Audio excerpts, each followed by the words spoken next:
The silence of deep space was interrupted only by the gentle hum of the Harbinger's engines as it patrolled the outer reaches of the Nexus system.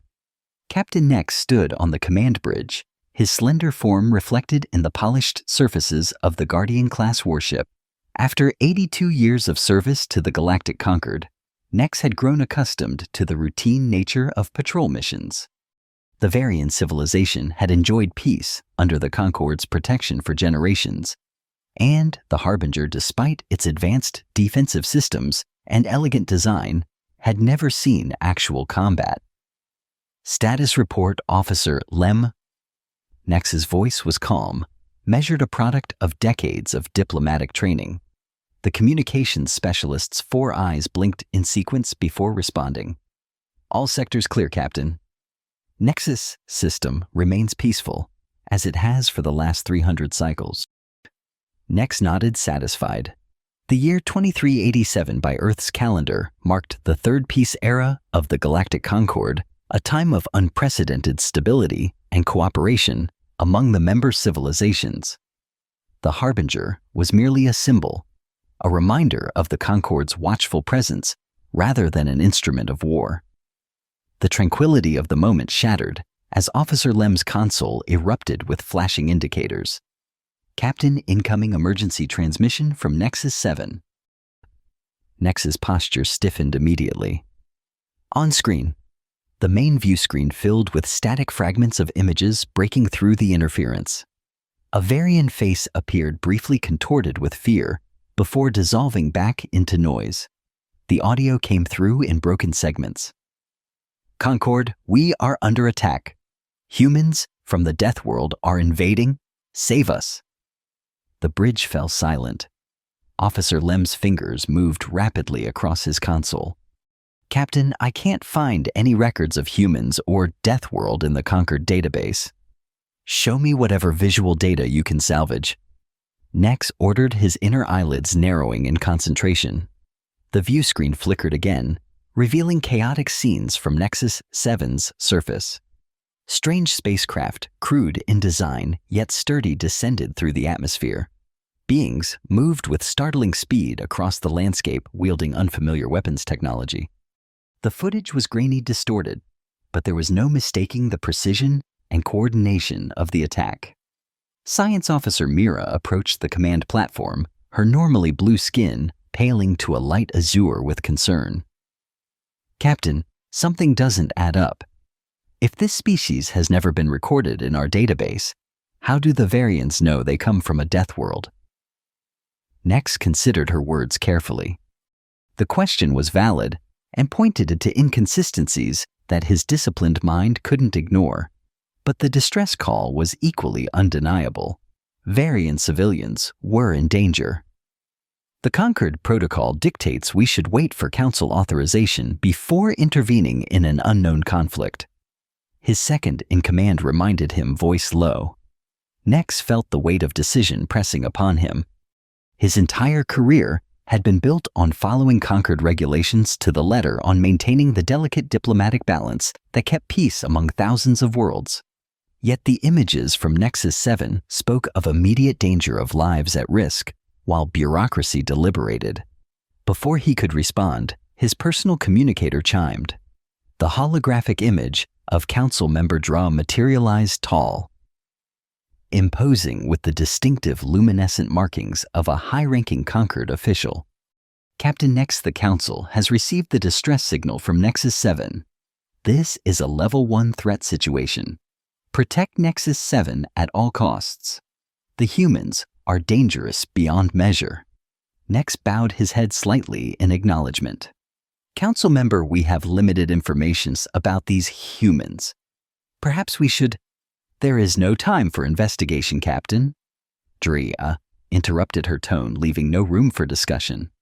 These creatures evolved on a Death World, a planet with environmental conditions so harsh that only the most aggressive and lethal species could survive. They know only violence and conquest. Neutralize the threat immediately. The transmission ended abruptly, leaving Nex with his unvoiced concerns. He glanced at Mira, noting the skepticism in her expression, then back to the fragmented images on the main screen. Set course for Nexus 7 maximum speed. He finally ordered. Prepare defensive systems, but hold weapons in standby. I want more information before we engage. As the Harbinger accelerated toward the distant planet, Nex couldn't shake the feeling that they were missing something critical. Information was incomplete, assumptions were being made, and in his experience, those conditions rarely led to optimal outcomes. The journey to Nexus 7 took 3 hours at maximum velocity. As they approached, the true scope of the situation became apparent. 3 primary vessels of unfamiliar design orbited the planet, larger ships labeled Thunderchild, Pioneer, and Horizon, based on markings visible on their hulls. Scan those vessels, Nex ordered. I want to know their capabilities. Mira studied the incoming data with growing confusion. Captain, these readings are unexpected. The ships appear to be establishing some kind of settlement infrastructure on Nexus 7.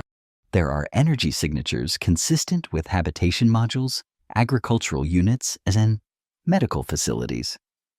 Are you suggesting this isn't an invasion? Nex asked. I'm suggesting it doesn't match the pattern of any invasion we've documented, Mira replied carefully. From the communication station, Officer Lem called out, Captain, the Varians are still broadcasting distress signals, but I'm also detecting transmissions from the human vessels. They're broadcasting peace messages in multiple languages, attempting first contact protocols. Nex's decision space narrowed. Something was wrong with this scenario, but he couldn't determine what. He was about to order direct communication with the human vessels when his console chimed again. Council member Draw's voice came through before her image appeared.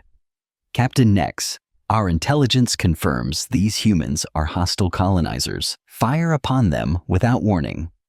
The Council has declared them Category 1. Threats evolution from a death world has made them inherently dangerous. They know only how to kill and conquer. Nex hesitated, his training warring with his instincts. Council member, with respect, what we're seeing doesn't align with... Are you questioning a direct order, Captain? Draw's voice turned dangerous. Remember your oath to the conquered. These creatures survived the most brutally competitive environment in the galaxy. They are physically stronger, more aggressive, and more dangerous than any species we've encountered. Attack now. The transmission ended. Nex stood motionless for several seconds, feeling the eyes of his crew upon him. Launch a warning beacon, he finally ordered. Standard protocol for unidentified vessels in protected space. The warning beacon deployed, broadcasting conquered identification and territorial claims in all standard frequencies. The response was immediate. The human vessels shifted positions, adopting what appeared to be defensive formations. They're interpreting our warning as aggressive intent, Mira observed. Before Nex could respond, his command console lit up with a priority override. Council member Draw, using emergency protocols to take partial control of the Harbinger's weapons systems. A beam of concentrated energy erupted from the Harbinger's forward array, striking the smallest of the human vessels. The response was immediate and overwhelming. The ship called Thunderchild unleashed a barrage of weaponry far beyond what its size suggested it should possess. Evasive maneuvers, Nex shouted as the first impacts shook the Harbinger. Damage report. Forward shields at 60%, his tactical officer responded. Captain, their weapons technology is impressive. The energy signature doesn't match anything in our database. And so began the first battle between the conquered and humanity. The Harbinger danced through space, exchanging fire with the Thunderchild, while the other human vessels maintained defensive positions around their settlement on Nexus 7. From his command chair, Nex studied the battle patterns of his opponent. The human ship moved with unexpected agility, its tactics unpredictable yet precisely executed.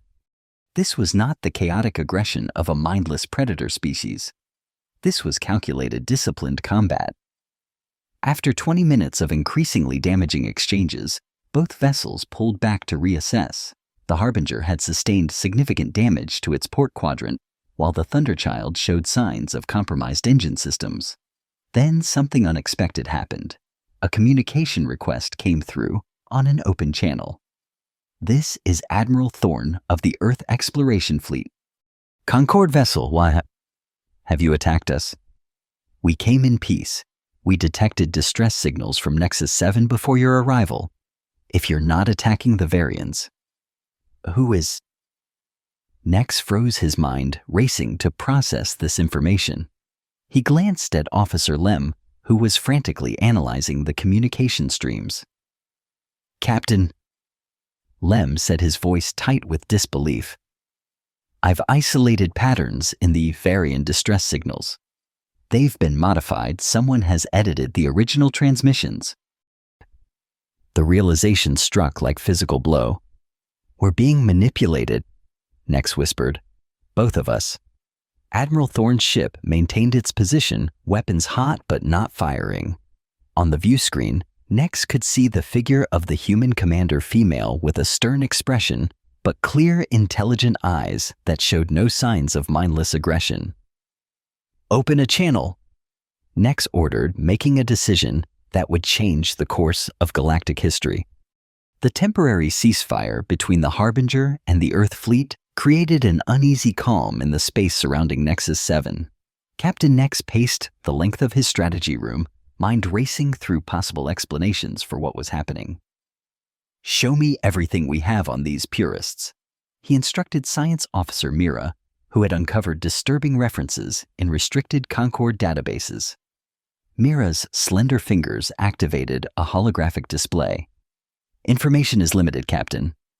They appear to be an extremist faction within the conquered individuals who believe that only species that evolved in peaceful environments deserve a place in galactic society. That's against everything the conquered stands for," Nex said, his inner eyelids narrowing in concern. "Officially, yes," Mira agreed. "But this faction has apparently operated in shadows for decades. The symbol of a crossed-out star appears in both our communication systems and according to the humans in transmissions they've intercepted." Nex made a decision that violated multiple conquered protocols. "Arrange a direct meeting with Admiral Thorne. Neutral ground the automated monitoring station in orbit around Nexus 7's moon." His communication officer looked shocked. "Captain Council regulations strictly prohibit direct contact with unknown species without—" "I'm aware of the regulations, Officer Lem," Nex interrupted. "I'm also aware that someone is trying to start a war, and I intend to find out who." The decision provoked immediate backlash. Council member Dra appeared on his private channel within minutes, her luminescent markings pulsing with anger. "Captain Nex, you are expressly forbidden from making direct contact with these inferior creatures," she hissed.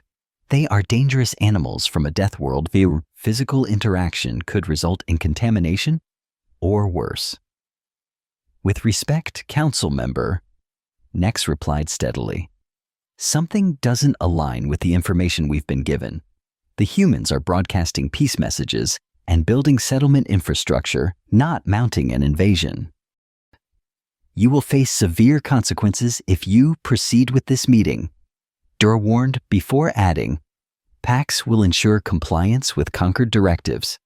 The screen went dark, leaving Nex troubled by the mention of PAX Dra's enigmatic advisor, who had recently joined her staff with unusually little documentation or background information. Despite the warning, Nex proceeded with preparations for the meeting. The humans had agreed to the neutral location, and Admiral Thorne herself would represent their side with a small contingent. Just before departing for the meeting, Nex encountered Trell, a Varian, who had been rescued during the initial evacuation. The plant-based life form trembled slightly in Nex's presence, still traumatized by recent events. "Is it true?" Trell asked, voice barely above a whisper. "Are you meeting with the Death World creatures?" "I'm meeting with the humans," Nex corrected gently.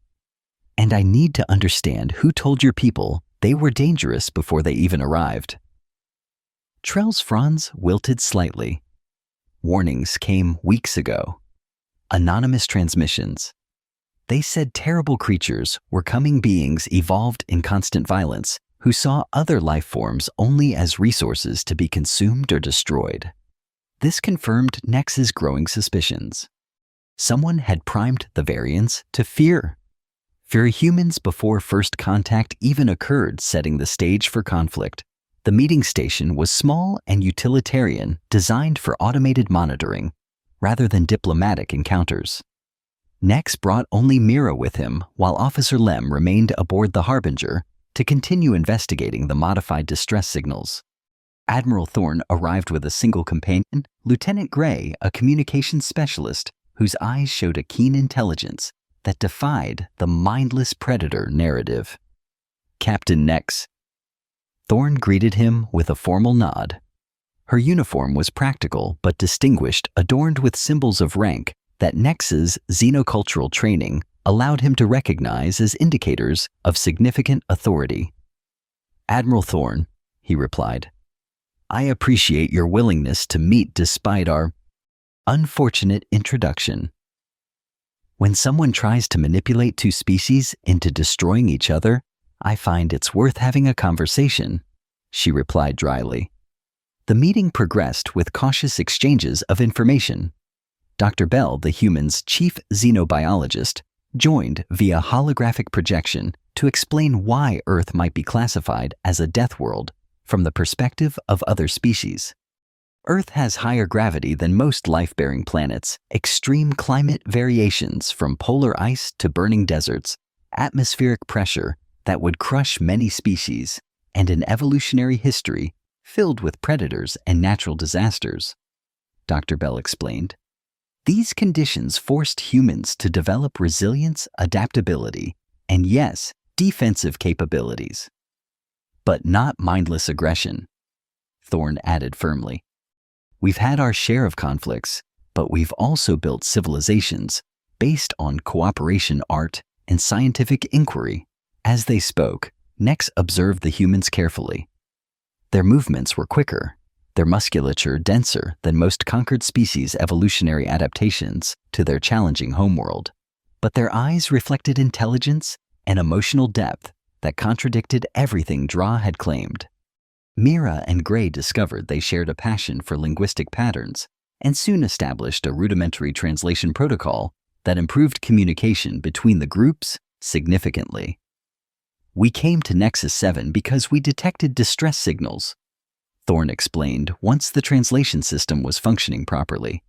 Earth has suffered severe environmental degradation from natural disasters. We're seeking potential colony worlds and allies in space. You received distress signals before we did, Nex asked, puzzled. Approximately 23 days ago, Earth Standard, Gray confirmed. They indicated a Varian colony in need of medical and agricultural assistance. We diverted our exploration mission to respond. The implications were disturbing. Someone had deliberately lured humans to Nexus 7, then separately manipulated the Conquered into attacking them when they arrived. The meeting was abruptly interrupted when a thunderous explosion rocked the station. Warning systems blared as atmosphere began venting from a damaged section. We're under attack, Mira shouted, accessing emergency systems. External cameras showed a vessel of unfamiliar design firing upon both the station and the nearby Thunderchild. The ship bore no identifying markings beyond a single symbol, a star with a line struck through it. In the chaos that followed, Nex witnessed something that challenged everything he'd been told about humans.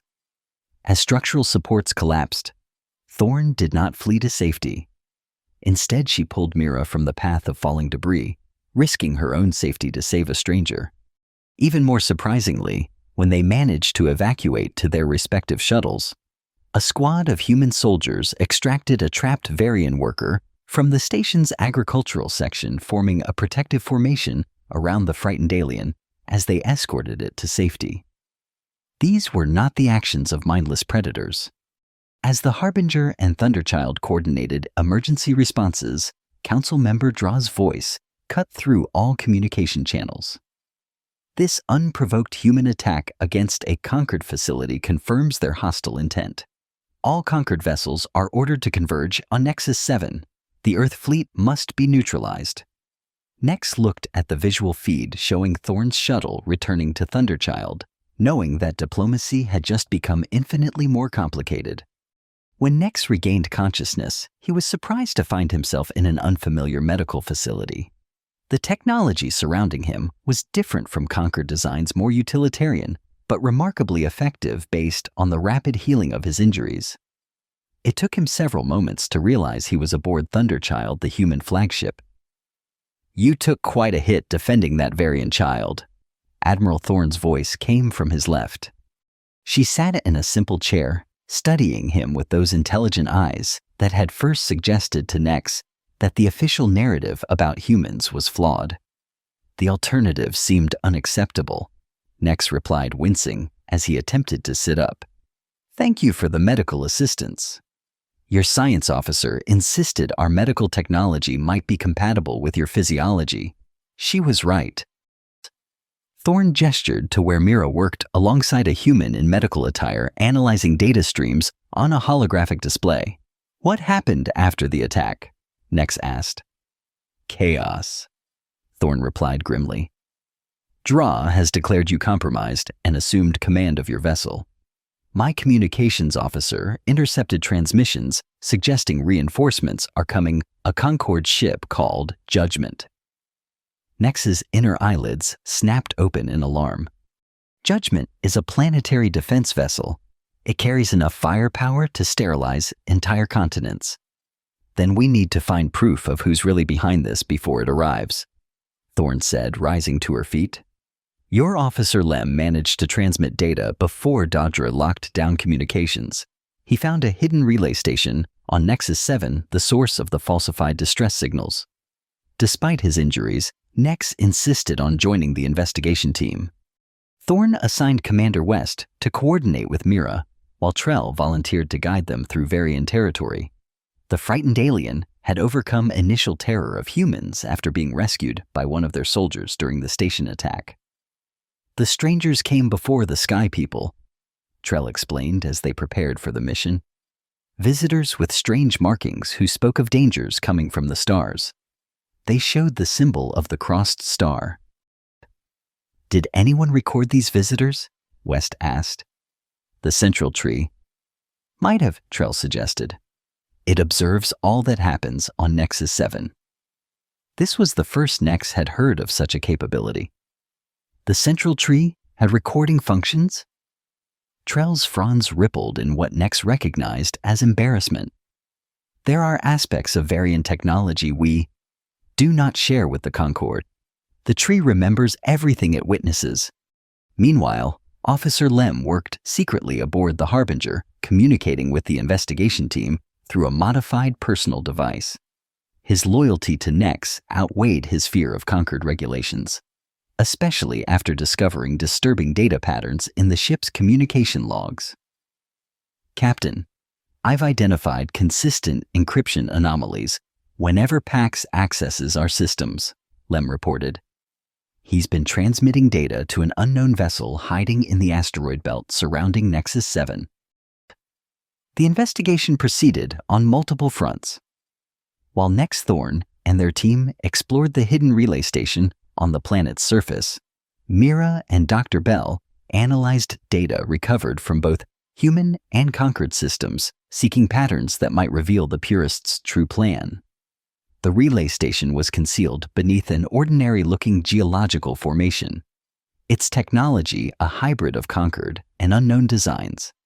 Inside, they discovered records of fabricated communications designed to incite fear among both Varians and humans. "Look at this," Lieutenant Gray called out, examining a control panel. These transmissions were designed to escalate gradually, first creating suspicion, then fear, then triggering outright hostility. "A classic manipulative technique," Thorn observed, "used in psychological warfare throughout human history." Their investigation was interrupted by an urgent communication from Mira. "Captain, we've identified Dr. A and Pax in Purist communication records. They're key members of the organization, and they're not alone. The Purists have infiltrated multiple levels of Concord administration." "But why?" Nex questioned. "What do they gain from starting a war between humans and the Concord?" The answer came from an unexpected source. As they exited the relay station, they were ambushed by Purist operatives, a diverse group representing multiple Concord species, all wearing the crossed star insignia. The ensuing firefight revealed the physical capabilities that had evolved on Earth's challenging environment. Human soldiers moved with startling speed and precision, their reflexes and strength allowing them to counter the numerically superior Purist force. In the chaos, Trell pushed Lieutenant Gray out of the path of an energy weapon, suffering a severe injury in the process. As Gray knelt beside the fallen Varian, something extraordinary happened. A mental connection formed between them, allowing direct thought communication that bypassed verbal language entirely. Through this unprecedented link, Gray received a flood of information about Varian history and the Central Tree's observations, including the truth about the Purists. "They fear change," Gray gasped as the connection subsided. "The Purists believe the Concord should remain static, limited to species that evolved in similar peaceful environments. Humans represent everything they fear: adaptability, resilience, the capacity to thrive in hostile conditions. And they want to eliminate both humans and Varians. Then blame it on interspecies warfare." Thorne concluded, her expression hardening. Above them, in orbit around Nexus 7, the situation deteriorated rapidly. The Concord vessel Judgment had arrived and immediately began orbital bombardment of human positions following Draw's orders without question. Nex knew they were running out of time. "We need to reach the Central Tree," he decided. "If it has recorded everything, it has proof of the Purists' manipulation." The path to the Central Tree led through Nexus 7's dense forest regions, where Varian civilians had taken shelter from the escalating conflict.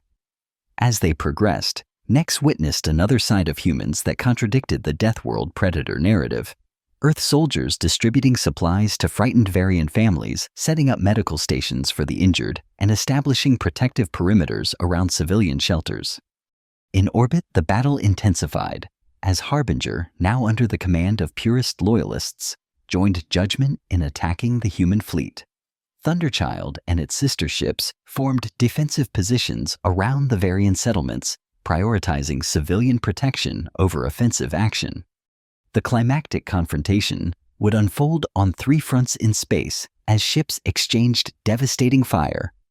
On the planet's surface, as ground forces clashed around key locations, and in the information realm as Mira and Dr. Bell worked to break through Draw's propaganda network. Nex and Thorne formulated a desperate plan. While their team secured the Central Tree to extract its recordings, they would personally infiltrate Judgment to disable its weapon systems before it could deploy planet-killer ordnance. "This is likely a one-way mission," Thorne warned as they prepared to board a modified shuttle. "Some principles are worth the ultimate sacrifice," Nex replied simply. Their infiltration of Judgment proceeded with tense precision. Thorne's combat training proved invaluable as they navigated the vessel's heavily guarded corridors. Nex's intimate knowledge of Concord ship design allowed them to bypass security systems and reach the primary weapons control center. Meanwhile, on Nexus 7's surface, something unexpected occurred as Lieutenant Gray's blood mingled with the soil near the Central Tree during a skirmish with Purist forces. The massive organism reacted, its bioluminescent tissues pulsing with increased activity. "It's responding to human DNA." Trell gasped in astonishment. "There's a biological connection we never knew existed."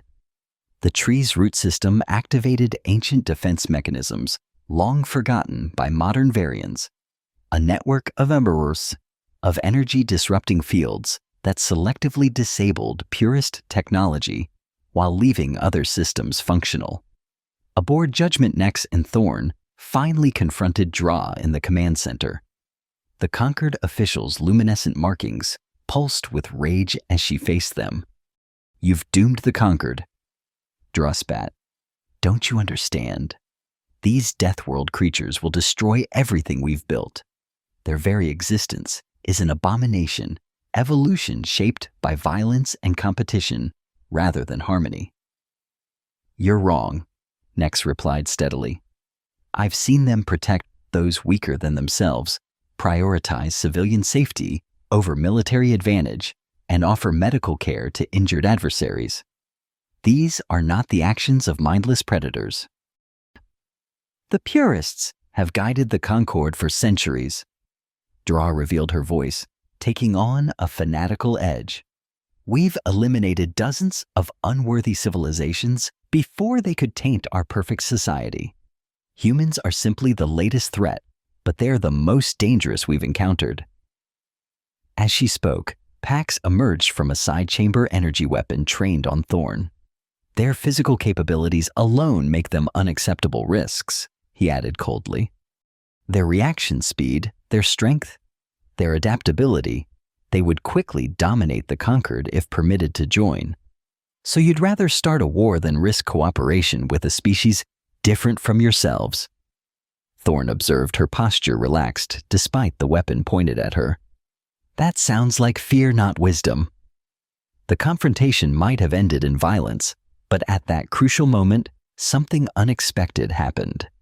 A group of conquered officers on Judgment's bridge initiated an uprising, refusing to follow orders for planetary bombardment. "We've received the transmission from Nexus 7, announced a senior officer displaying holographic evidence recovered from the central tree. "The purists engineered this conflict. We will not participate in genocide." The momentary distraction gave Thorn the opening she needed. With speed that validated Pax's concerns about human physical capabilities, she disarmed him and secured both purist leaders. In the ship's communication center, Nex broadcast the truth throughout the conquered fleet, evidence of the purist conspiracy, their manipulation of both species, and their long history of eliminating unworthy civilizations. On the planet below, the central tree continued its remarkable response to human DNA, revealing ancient memories stored in its biological matrix. Mira's analysis provided the final piece of the puzzle. "Captain," she reported via emergency channel, "I've discovered something extraordinary in my genetic analysis. There's a pattern in my own DNA that doesn't match known conquered species, a fragment that corresponds to Earth genetic markers." "What are you saying?" Nex asked, stunned. "I'm saying we're not as different as we thought," Mira replied. "There may have been contact between our civilizations in the distant past, contact the purists erased from our historical records. As the truth spread throughout both fleets, the fighting gradually subsided. Harbinger and Thunderchild, both severely damaged, established a linked defensive perimeter, combining technologies to create a shield against any remaining purist vessels that refused to stand down. The aftermath unfolded gradually in the days that followed. Draw and Pax were taken into custody. Though many purist elements remained hidden within conquered structures, the Concord Council convened an emergency hearing regarding the Nexus 7 incident, where Nex provided testimony that would forever change interspecies relations. Repair crews from both civilizations worked together out of necessity, their ships too damaged for independent operation. This forced cooperation led to unexpected technological and cultural exchanges that benefited both sides.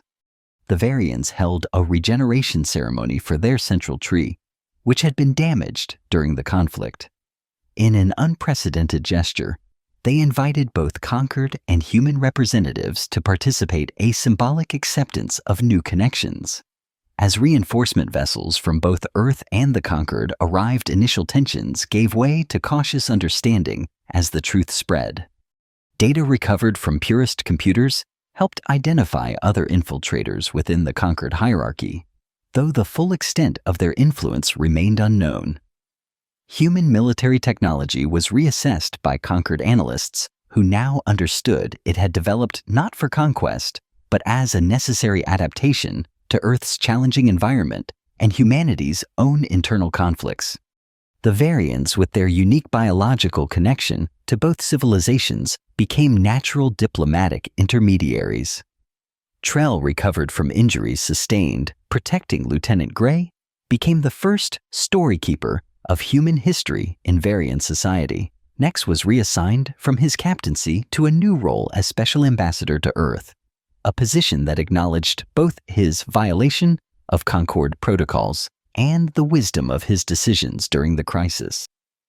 Admiral Thorne recognized that humanity could learn much from the Concord's peaceful cooperation while offering lessons in adaptability and resilience in return. Officer Lem and Lieutenant Gray developed a revolutionary communication system that bridged the biological and technological differences between their civilizations, laying groundwork for greater understanding. 3 months after the Nexus 7 incident, representatives from Earth and the Concord signed the first cooperation treaty establishing a framework for humanity's eventual membership in the Galactic Alliance. Humans were granted permission to establish a colony on a planet near Nexus 7 with Varian assistance in adaptation and terraforming. The Concord Council reformed its first contact protocols, acknowledging the value of evolutionary diversity rather than fearing it. Species that had evolved on challenging worlds were no longer classified as threats by default, but as potential contributors with unique perspectives. On the observation deck of the newly constructed Joint Space Station, Nex and Thorne stood side by side looking out at the unexplored planets, glimmering in the distance. Between them, on a small pedestal, a seedling from the Varian Central Tree grew in a specialized container aboard what had once been a warship, a symbol of new growth and possibility. "What do you think the purists feared most about us?" Thorne asked quietly. "Not your strength or your technology." Nex replied after a thoughtful pause. "I think they feared your adaptability, your capacity to change and grow. In their view, perfection meant stasis, maintaining exactly what had always been. The idea of a species that thrives on change threatened their entire worldview." Thorne nodded slowly. "We had to change to survive Earth. Maybe now we can change again, not just to survive among the stars, but to thrive alongside new allies." As they watched the stars together, Nex reflected on how quickly circumstances could evolve when minds remained open to possibility. Perhaps in the vast expanse of space, true civilization wasn't about conquering every challenge, but about transforming challenges into opportunities for connection and growth. And perhaps from Deathworld to the farthest stars, that was the most valuable lesson humanity could bring to the universe.